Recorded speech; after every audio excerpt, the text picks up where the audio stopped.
Now, our reporter Hasina Gori spoke to us earlier on, and we're touching base with her once again on the program. Welcome back, Hasina.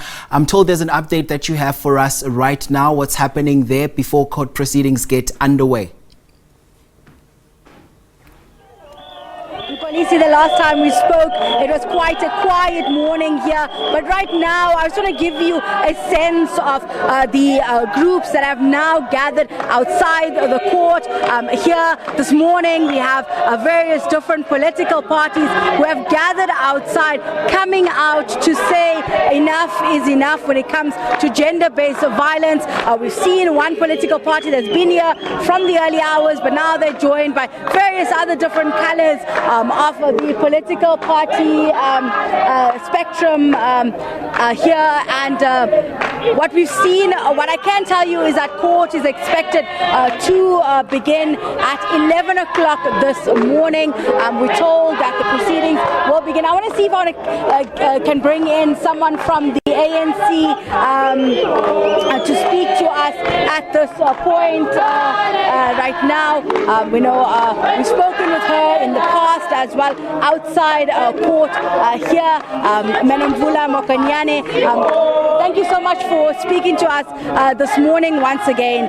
Since the last time we spoke, we saw a shutdown being called by people in this area. As the ANC, what needs to be done to help these communities who feel like their issues have not been heard? Our communities are very, very angry, very disappointed because of the slow pace of police intervention since the last interaction. However, because we are committed to see justice, we'll remain patient, we'll remain tolerant, and we're here to come and get an update as to whether there's any progress around the identity parade and the outcomes of the DNA test.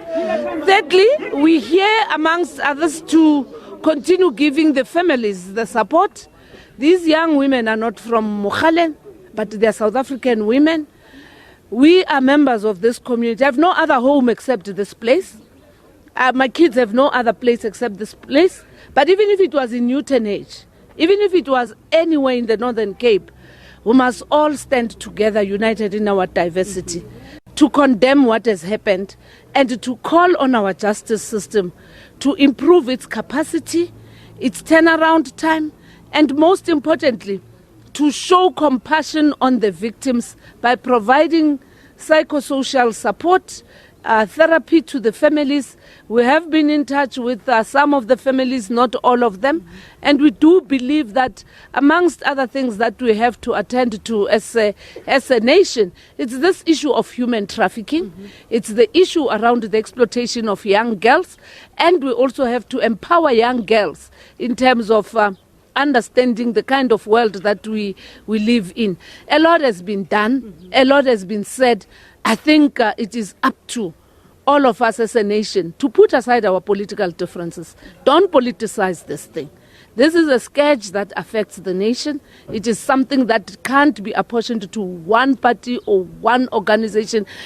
There are different parties in parliament that make the laws. It's not the ANC. And therefore we need everybody to scrutinize those laws, to scrutinize the allocation of resources, and ensure that the system doesn't actually make the victims to be, again, secondary victims of the justice system. We're here in Women's Month as well, and we heard the President yesterday speak on some of the policies and the bolstering that's expected. What needs to be done to keep South African women safe? Men must take a stand. There are good men and women in our country. But there are those who are actually making the name of men to be so demonized. And men must say not in our name. Socialization starting within the family, in our communities. But also we must know your neighborhood. We must know your neighbor. Those who are allocating people shacks behind their houses, you must know who's this person. You must know what this person is doing behind your yard, digging a trench and running an illegal business. Don't be excited because you're making money. And I think that's what we need to make as a South African nation, that let us be patriotic. Let us be jealous of our country. These people are brought by us to our homes. These people are brought by us to our neighborhood. It is us now who are saying we're making business by running businesses underground. And what is of importance is that we also must take this battle to the mining houses. The Department of Mineral Resources must come out. Who are the people who are the landlords of these properties? Why did they leave these mines unattended to? And having left these mines unattended to, what are the penalties? If there are still mineral resources, a number of South Africans living in Mogale are unemployed. Expropriate this land, make it available for public good, fight poverty and unemployment and inequality by ensuring that this artisanry mining is for the benefit of the poor and not those that have come to the country illegal.